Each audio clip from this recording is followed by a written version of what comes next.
Pierre-Emmanuel. The floor is yours. Thank you. So yeah, as mentioned, if we can have a very interactive session, so that if you want to stop me at any time to have specific information about something I'm saying, something you don't understand, or something that seems kind of wrong, don't hesitate to interrupt me and have a discussion so that it can be interactive and maybe hopefully more interesting for you also. So as mentioned, I'm working on TFHE and functional bootstrapping over multiple inputs. So before we get into it, I want to talk a little bit about other crypto system in a very fast way, just to say that if you use CKKS, BFV on such a crypto system, usually with FHE, you will have to make some polynomial evaluation of function. You won't have access to other functions than polynomial functions. So you can make some approximations, which can give you some very precise results, like with CKKS, for example. But in some cases, you really want to be able to do some different functions, something that is maybe not even continuous. And TFHE actually allows us to do such functions thanks to functional bootstrapping. And that's one of the main reasons why we feel like TFHE is very interesting, and we wanted to dig into the possibilities that we had with this functional bootstrapping to see what are the limits of it and what we can do. So in this work, the goal was to make a multi-input functional bootstrapping. And first I will talk about how TFHE was used at the beginning. So that's what we would call the binary TFHE. And at this point, what they wanted to do was to be able to compute any gates, so any Boolean gates, through homomorphic operations. And when we work in binary, in order to do every gate, we just need actually to be able to do some additions and some multiplications. But in this case, we need to do something a little bit more clever so that we can make good use of so we can manage the noise in a proper manner. So it uses the concept of bootstrapping of TFHE, which actually is computed through some kind of lookup table. And inside of this lookup table, we'll actually select the right coefficient of a lookup table thanks to a blind rotate operation, which is basically an homomorphic operation to select an element inside of a vector, put it really simply. But with binary TFHE, it was kind of inefficient, if I may say, as in the overhead of each operation was kind of huge, and because of that, most things that we would want to compute couldn't be easily translated into homomorphic circuits just with this method, because it would be way too long to compute. So then we can look at non-binary TFHE. So the basic things would be to compute polynomial functions, but then we wouldn't have anything better than any other crypto system. So we want to do more than this. Then we are also able to compute univariate functions thanks to the functional bootstrapping or programmable bootstrapping. And there are also multiple ways to compute multivariate functions. Well, when I say function, I mean non-polynomial functions. And two approach that we found in the literature and that we found interesting were the tree-based method and chaining method. So the tree-based method is actually the method that we will dig into afterwards. So we will explain it a little bit better. And the chaining method is actually a method that is quite restricted because the way it is defined doesn't allow us to compute just every function, basically. So we put the chaining method away and looked at the tree-based method. And basically how it looks is we first have lookup table, which will all the values that we can output with our function, which would be on the very right of this tree-based figure here. And we will select from each batch of values the value corresponding to the first coefficient, thanks to the blind rotate operation, which is what is used inside of the functional bootstrapping usually for one coefficient. And when we select these values, we can then batch them into another ciphertext and then repeat this selection process with each coefficient, with each input of our function until we have selected the output, which is the result that we are aiming for. The problem with this method is that the number of operations that we have to compute is exponential in the number of inputs, so quite inefficient. Another problem that we saw is that the noise of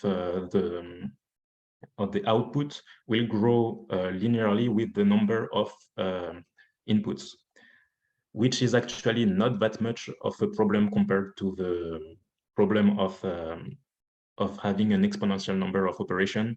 So actually the noise problem is kind of a non-problem considering what the work we did and what we saw with it.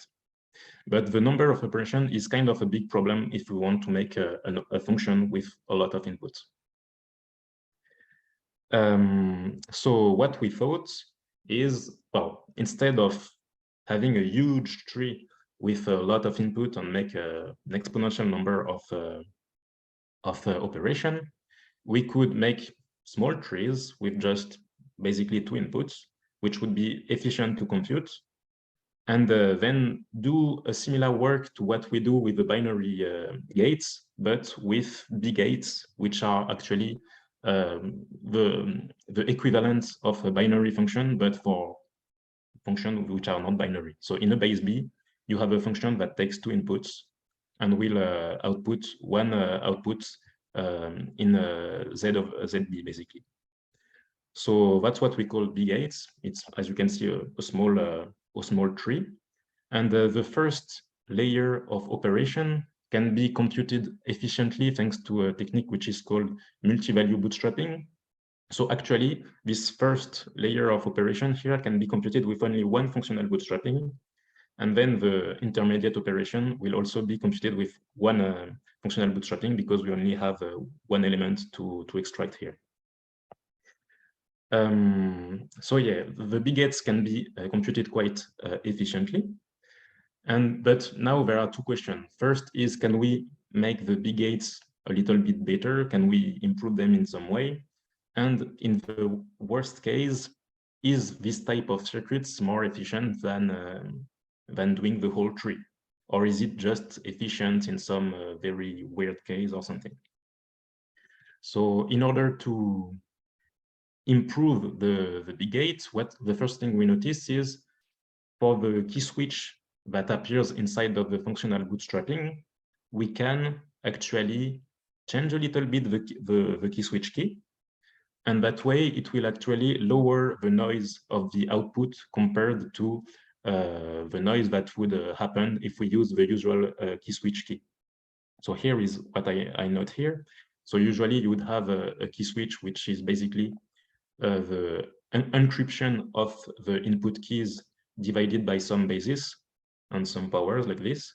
And in our case, we will actually encrypt a polynomial where there is some redundancy. And this redundancy will allow us to compute more efficiently the key switch we want, because inside of the functional bootstrapping, we need some redundancy. And here it will be given directly thanks to the key without having to do some more operations. So thanks to that, we can lower the noise results. And if you've seen the poster at TFHE.org, you might notice that the formula is a little bit different, because actually the parenthesis here should be placed here, and I made a small mistake. So here it's corrected. But here we have a little bit of a lower noise, which is, well, a little bit better. And then, so how efficient is it to compute circuits with it? Well, in the best case, it can be really efficient, like maybe a linear number of operations. But in the worst case, there's a theorem given by Lupanoff, which is given for circuits in base 2, but which can be actually extended to circuits in a different basis quite easily, actually, so that we know that the number of operation in the very worst case would be b to the d over d, basically. So we divide the number of operation by d, and the construction that is given by Lupanoff in the case of base 2 doesn't make full use of what we can do when we are in a different basis, because, well, obviously he's working with base 2 and not with base b, so he didn't really care about what we could do with this different basis. So the bound can actually be improved a little bit, even in the worst case, so it's still a bound that is kind of exponential. So in the worst case, we'll still have a lot of operations to do, but compared to the state of the art, we still have something that is more efficient. And in most cases, we want to compute functions which have a lot of structure, and thanks to it, it will actually be much more efficient. So for example, here, it's a little bit of a sorting exercise, if I can say. So the goal was just to have like 4 inputs and sort them. So for those who are not used to FHE, when I say sorting the ciphertext, actually we don't sort the ciphertext. We are building new messages with the same messages inside, so that they are now in a known order. So we are building new ciphertext, actually. And in order to sort 4 inputs, if we wanted to use the tree-based method, basically we would need to make a tree to find to build a ciphertext which has the highest value. We would need to build a tree that would make a ciphertext with the lowest value, and the same for each element inside. So we would need to do 4 big trees like this, which is kind of inefficient when we know that we can make some sorting algorithm which are in n log n. And here in this case, since we are in homomorphic and we cannot actually compare things easily, we can use, for example, the bubble sort, which is in n square. And we end up with something which is much more efficient, because here I had the result in basically 5 seconds when I did it with a circuit, whereas I would need basically 95 seconds if I would just use tree-based method in order to find each values. So yeah, in the best case, it can really improve the results by a lot compared to the tree-based method used naively. And even if in the worst case, we have theorems that shows that it will still be much better than just having a B to the D operation to compute. So that was the work that I presented at FHE.org at the last conference. And if you have any point that you want some detail on, I invite you to ask questions. If you want to talk about something else, I also have a presentation about another topic that I worked on that was accepted at Africa Crypt. So if you have no question, I can talk further with this different thing. So yeah, I think the first one to raise hand was Benoit Avril. You can either open. Yes, sorry, I'm still in an open space, and there are not much room in here. There is no much room in here. Sorry, yes, I'm not understood, because you have, for example, the difference between the non-binary TFHE with the tree-based method and the B. Can you go down with the slide, please? Yes, go all the way down here. Can you hear me? Yes. Do you? I hear you. Do you hear me? Is it okay? Sorry, I don't hear you correctly. Oh, Okay. You can, maybe we can Yeah, write the question inside of the chat. now I can hear you. So I have a question about the difference between the three. Okay, let's go. Between the tree base, yes, and the circuits. This and this. So maybe write your question inside of the chat, because I think we have some problems with the sound. So yes, please write. Yeah, maybe we can move on to Ilaria's question in the meantime and come back to Benoit's question. Yes, yeah. So yes. Can you hear me? Yes, I can hear you, but not quite loudly.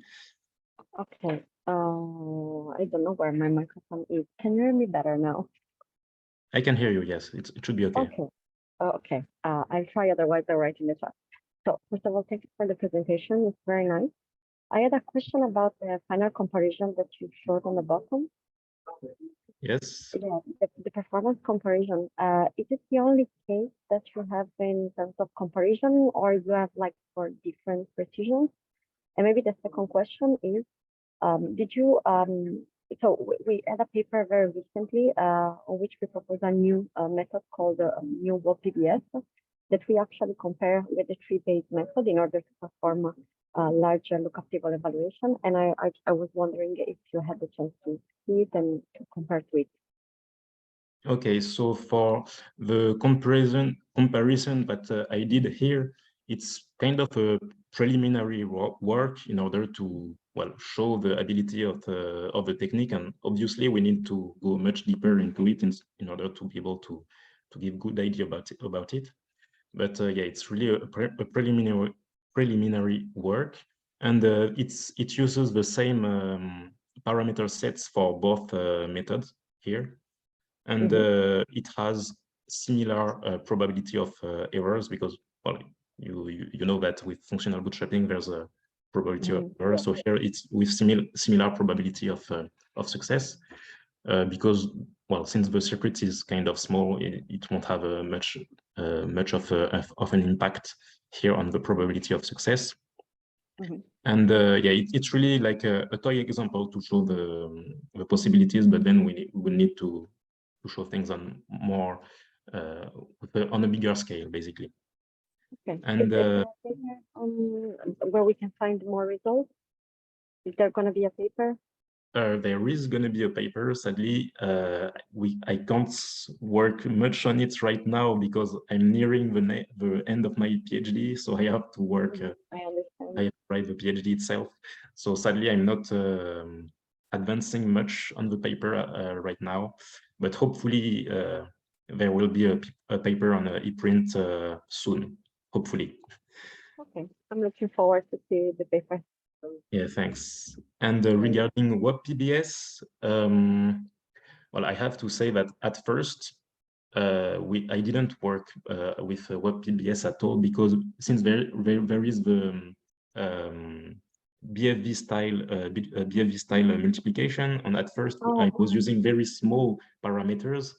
Well, I thought that the multiplication basically would make too much noise, and it wouldn't be very useful with such small parameters. But I'm starting to use some bigger and bigger parameters, so it becomes much more meaningful now to try WebPBS.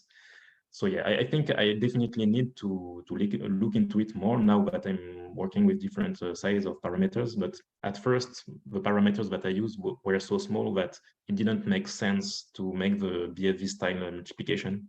I actually implemented it in TFHE because I was using TFHE for my whole PhD, basically. And yeah, when I tried, it was too noisy in our case. But I thought it would make sense to try now.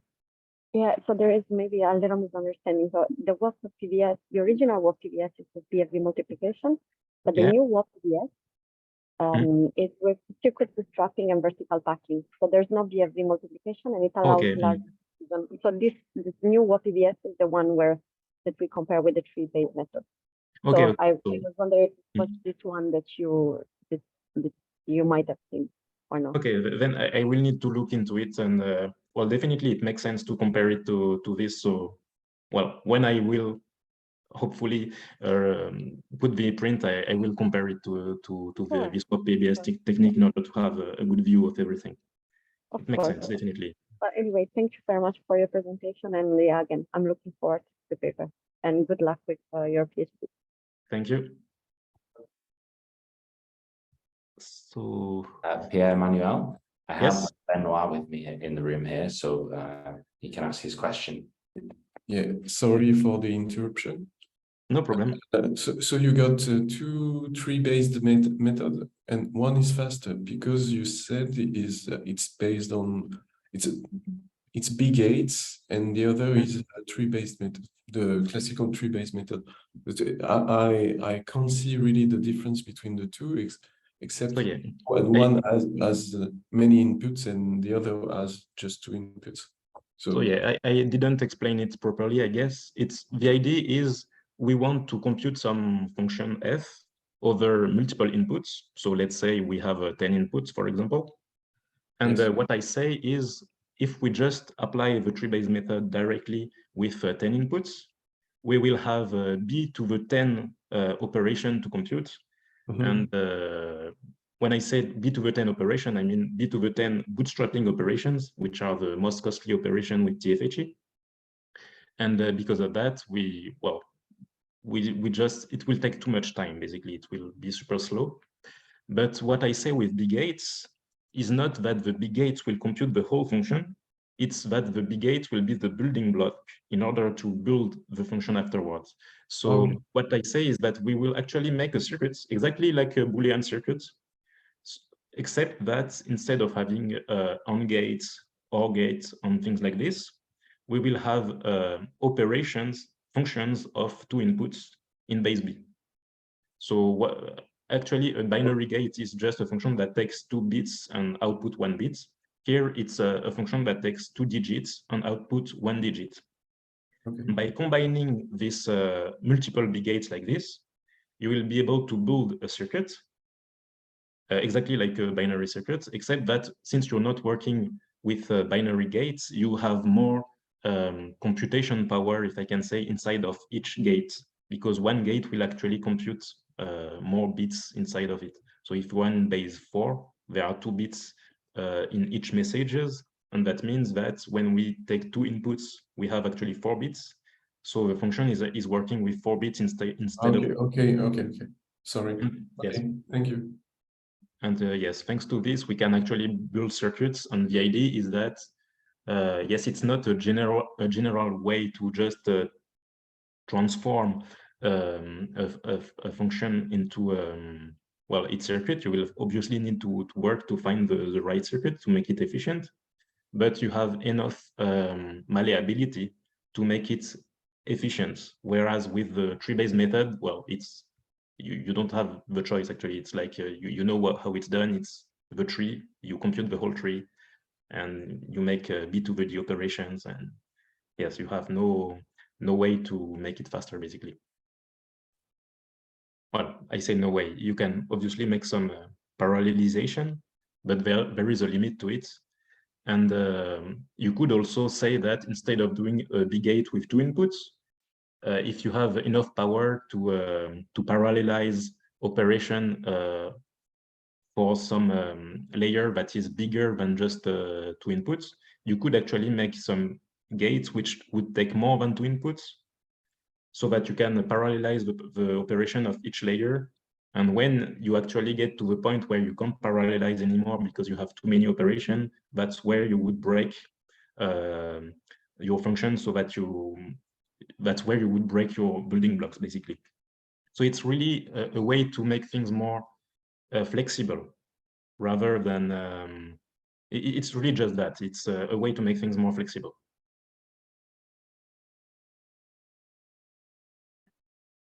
Okay, great. Do we have any more questions? I see a question from Oscar in the chat, which is fairly similar, I suppose, to Benoit's question. So the question is, you say that using b not equal to 2 can get you increased efficiency. Do you have anything concrete on this? Okay, that's actually a really good question, and it's actually hard to evaluate because, well, the hard part to evaluate is obviously the more we discretize the torus, so the bigger the basis we use, the bigger the parameters we will need to use, right? I mean, at some point, we can't have with TFHE 1,000 elements. We can't discretize the torus in 1,000 elements and expect to use small parameters like we usually use with TFHE. So the question is exactly what you say. How big can we is the basis that we can use, and what do we gain from it? So the goal is to that's the point where I would really like to be able to work with people on hardware, because if you can, for a given set of parameters, just use a bigger basis without changing the parameters, you know that you gain something, kind of trivially. But in other cases, like it would depend on how many operations you have to do, how much longer it takes to make one operation. And yeah, there are a lot of things to look into in order to quantify how much better or not it would be. So there's definitely a lot of work to do into this in order to quantify all of this. So that's a great question. And sadly, for now, I can just say that from the test that we've done, it's usually better to use the base 4 than the base 2, for example. But we don't have a formula that would say it's always better or something. It's like, from what we see, it's better to use base 4 than base 2. But when we grow too much, it starts to be kind of hard to say. So for example, base 16 doesn't seem really much better when we try than base 8. So yeah, there are a lot of things to look into in order to quantify things. So for now, I don't want to say that it's like a super solution that will always work or anything, but yeah, the best thing I can say is I would like to be able to have access to the best hardware possible, and then considering what the hardware can do, try to see the best set of parameters that we can use, and then with this set of parameters, which is the highest basis that we can use, and then I would be able to tell you, okay, for this very specific hardware and everything, then that's much more efficient or something. But yes, right now it's hard to say. What is the maximum of it? Another question. So what is the maximum number of inputs on which the proposed method works on? Also, does the efficiency get affected as the number of inputs are increased? So, as I mentioned, the goal is really to make a circuit. So it depends on what function we want to compute. For example, in the case of the sorting algorithm here, we can make something that is in n square.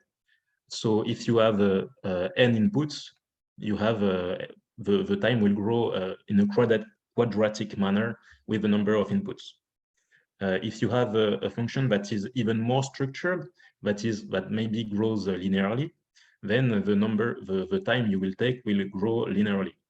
And in the worst case, as I said, it might grow exponentially, but it grows exponentially with still divided by d. And actually, there would also be a coefficient in front that lowers it a little bit. So that would still be very expensive, but not as much as doing just the full tree, basically. So what is the maximum number of inputs? It depends on the function you want to compute. The more structured and the more scalable the function is, the more inputs you will be able to compute. And another thing is, it depends of your power of computation, because if you have every hardware available, FPGAs and everything that makes things 100 times faster, well, you will be able to make much more computation. It also depends on how long you agree to wait, because in the end, you can theoretically compute any function. It's just that it will be long to compute. So it depends on how long you are willing to wait. And yes, so that's also a thing that it depends on the function, it depends on your hardware, and it depends on how long you are willing to wait. And as I said, the scalability of things here is better than the tree-based, because with the tree-based, you know exactly how the time will grow. It will grow with b to the n, where n is the number of inputs. So you know that very fast it will be a problem. In the case of the circuits, in the very worst case, it will be b to the n divided by n, so a little bit faster than the tree-based, but still not great. And in the best case, if your function is very structured, it might be linear or even constant. For example, if you cut a function, an element into multiple ciphertext, so you have multiple inputs, but it represents one message, and you want to extract the sign, you actually just need to look into one ciphertext to find the sign. So in this case, also you don't need to go through everything, but it really depends on your function. I hope it answered your question properly. For large B, would you need a large number of B gates? Does this create any overhead? So here, the thing is that you will have more diversity of the B gates, which means that you have more different functions, as opposed to binary, where you can basically compute everything with just a NAND gate. And yeah, if you look at every function, that every binary gate that you can do, there are not that many. Obviously, when you have B gates, you have much more diversity of functions. But that's not a problem, because computing a B gate, no matter what the B gate is, it will just be a tree like this. So no matter what function you want to build, you will actually just have a tree to compute, and you can automatize this very efficiently. Just say something with a description of the function you want to compute, and make an algorithm that will build the tree for you. And it can be very efficient. It won't actually make you lose time, basically. So the fact that there are a lot of different B gates, at least from what I see, is not actually a problem. It's like the only overhead that you have is that obviously you won't have your B gates hard-coded because, well, you have too many different B gates, so you will need a function that actually creates the tree for you. But that's the only overhead, and compared to actually computing functional bootstrappings, this overhead is nothing, basically. It's like you will maybe multiply your the time of computation by 1.0001 or something, but it's basically no overhead. And compared to using binary circuits, well, the thing is that you have more diversity in gates, but for one given circuit, you will have less gates. So you have more choices. It may be harder to build your circuit, because you're like, what gate am I supposed to use? Well, it might be kind of complicated to create, but in the end, your circuits will be shorter, because inside of each B gate, it's basically as if you were computing multiple logic gates. So if I take the example of base 4 again, you have two inputs which are in base 4, so two inputs which have 2 bits, and you have it's actually a gate that takes 4 bits in input, well, 2 times 2, so 4 bits, and it outputs 2 bits. So it's actually computing basically 2 logic gates at once. And since one of these big gates is computing multiple logic gates at once, your overall circuits will be smaller. And that's why we expect it to be faster. To go back to the point that was given before, where I said that, yes, maybe you will have some higher parameters, so it might be a little bit hard to compare. But if you just look at the circuits and you count how many gates you have when you use a big gate compared to logic gates, you will always have less gates into the big gate circuits. And the larger B is, the less gates you will need to compute the whole function. Because yes, that's another thing that need to be mentioned, is the number of inputs of your circuits will become smaller if you have a bigger basis, because you need to compare the same entropy of information, if I can say.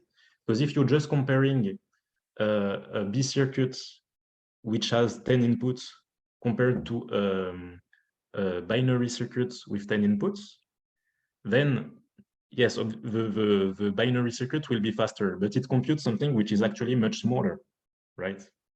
Because it's working on 10 bits, whereas the other one is well, 10 times something bits.